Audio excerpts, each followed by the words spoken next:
dit bonjour. Bonjour. Il doit vous tarder que le président de la République entre en campagne dans ces européennes, tant cette campagne, en tout cas dans votre camp, elle a du mal à démarrer. Le président de la République fera un discours à la Sorbonne. Jeudi prochain, le 25. Jeudi prochain, le 25. Je veux rappeler que son discours de la Sorbonne de 2017 a marqué un tournant en Europe et nous avons réalisé la plupart de ces engagements qui paraissaient impossibles.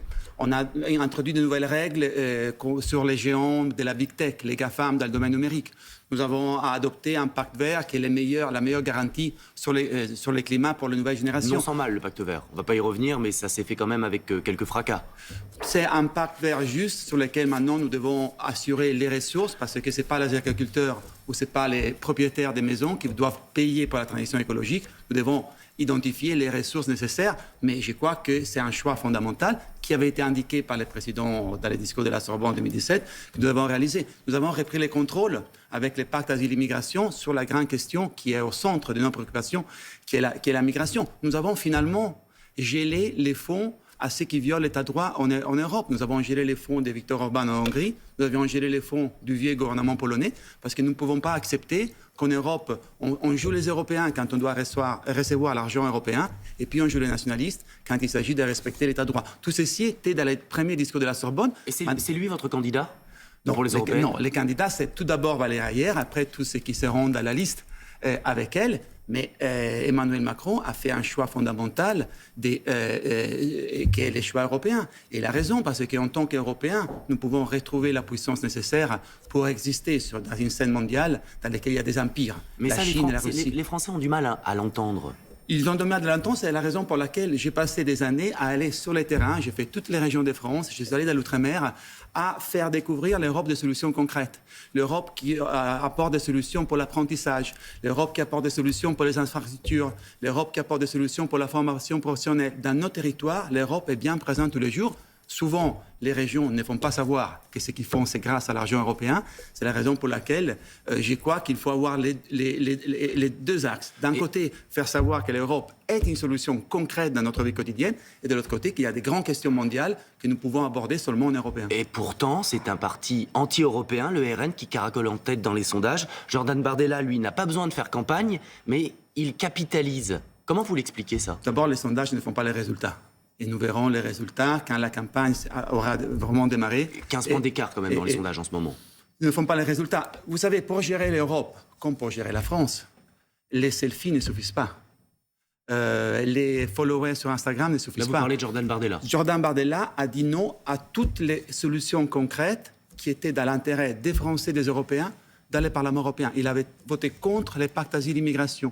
Il avait voté contre les plans de relance. Je rappelle que les plans de relance sont 650 milliards qui ont sauvé les activités de beaucoup de petits entrepreneurs, de restaurateurs, qui ont aidé les chômeurs en France et ailleurs. À tout cela, Bardella a voté non. On ne comprend pas quelles sont ces solutions sur la question de la défense européenne, sur les questions de la transition écologique. Donc je crois que du moment où la campagne va véritablement démarrer, les masques vont tomber et la vérité va émerger. Et Jordan Bardella n'a aucune solution, ni pour la France, ni pour l'Europe. Alors, vous êtes italien, vous observez Oui. la vie politique de votre pays qui a à sa tête une première ministre d'extrême droite. Est-ce que vous considérez que c'est ce qui peut se produire en France, une montée en puissance de ces populistes? Giorgia Meloni, c'est la contradiction et l'incohérence au pouvoir. Elle avait gagné les élections en promettant d'arrêter l'immigration avec un blocus naval dans la Méditerranée. Depuis qu'elle est première ministre, il n'y a pas eu de blocus naval. L'immigration clandestine a augmenté envers l'Italie. Elle a été obligée de venir sur nos solutions. Elle a voté les pactes asile-immigration. En même temps, elle restreint les droits à l'avortement, elle restreint les droits de la femme et elle restreint la liberté de la presse. Regardez les débats en Italie en ce moment. Elle est l'alliée d'Éric Zemmour et de Marion Maréchal au Parlement européen. Et elle est le modèle de Marine Le Pen et Jordan Bardella. Tirez vos conclusions. Alors, pourtant, ces dernières semaines, plutôt que regarder devant, Jordan Bardella qui caracole en tête, vous regardez surtout celui qui commence à vous talonner, Raphaël Glucksmann. Vous avez peur que les courbes se croisent à un moment?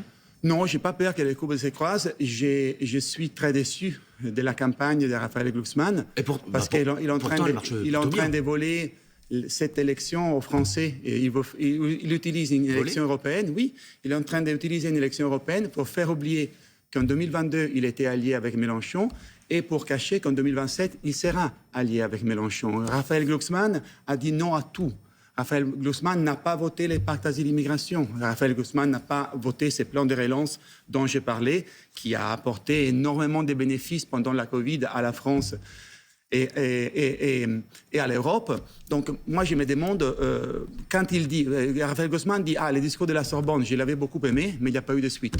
Je me demande si Raphaël Glucksmann et moi, nous étions dans le même Parlement. Peut-être qu'il avait piscine quand nous avons adopté les plans de relance, les règles sur le numérique, les pactes verts. Donc, je crois que cette campagne est une imposture. Oui, mais pourtant, elle commence à fonctionner, puisqu'il fait le trou avec ses camarades, les autres candidats de gauche.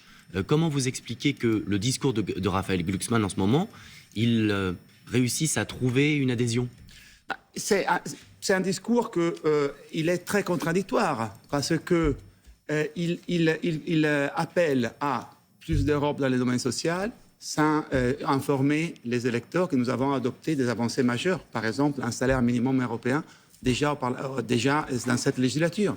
Il appelle à la transition écologique sans rappeler que nous avons adopté un paquet énorme de mesures politiques et législatives dans la transition écologique. Certes, la campagne folle de Mélenchon, regardez ce qui se passe dans les débats sur Israël ou Palestine, sans doute est là pour aider Raphaël Glucksmann. Mais aux sociodémocrates qui les regardent avec intérêt, je voudrais leur rappeler les incohérences et les contradictions de Raphaël Glucksmann député et de Raphaël Glucksmann candidat, cette fois-ci, au Parlement européen. Vous parliez de la liste tout à l'heure de Renaissance. Vous serez sur cette liste, puisqu'elle n'a pas encore été divulguée? Déjà, je suis un des 3 représentants de notre alliance européenne, notre Renaissance et libéraux-démocrates, avec Valérie Ayer, avec notre collègue Strack Zimmermann allemand. Nous sommes en train de débattre avec Ursula von der Leyen, avec les autres candidats de pointe. Non, ce n'est pas moi qui décide. Je suis candidat à être dans la liste, mais ce n'est pas moi qui fais la liste. Alors, il y a une autre colistière qui fait beaucoup parler. Elle se trouve sur la liste de Manon Aubry. Rima Hassan sème le trouble pour ses prises de position. Elle a été convoquée par la police pour apologie du terrorisme. Elle dénonce des pressions politiques visant à compromettre la liberté d'expression. Je suis ni policier ni magistrat. Je laisse la police et la magistrature faire son travail. Je fais de la politique. Du point de vue politique, Rima Hassan a toute sa légitimité. Mais ces propos, je les trouve troublants. Moi aussi, je voudrais un cessez-le-feu à Gaza. Moi aussi, je suis pour reconnaître l'État palestinien maintenant, comme la France a proposé aussi au Conseil de sécurité. Mais je trouve que nier les droits à l'existence d'Israël et donner l'impression qu'on préfère un mouvement terroriste comme Hamas à Israël, je trouve ça très troublant. Merci beaucoup, Sandro Gaudie. Bonne journée à tous. Merci beaucoup à tous les deux. Merci aussi à Frédéric Chevalier pour la traduction des signes. Merci.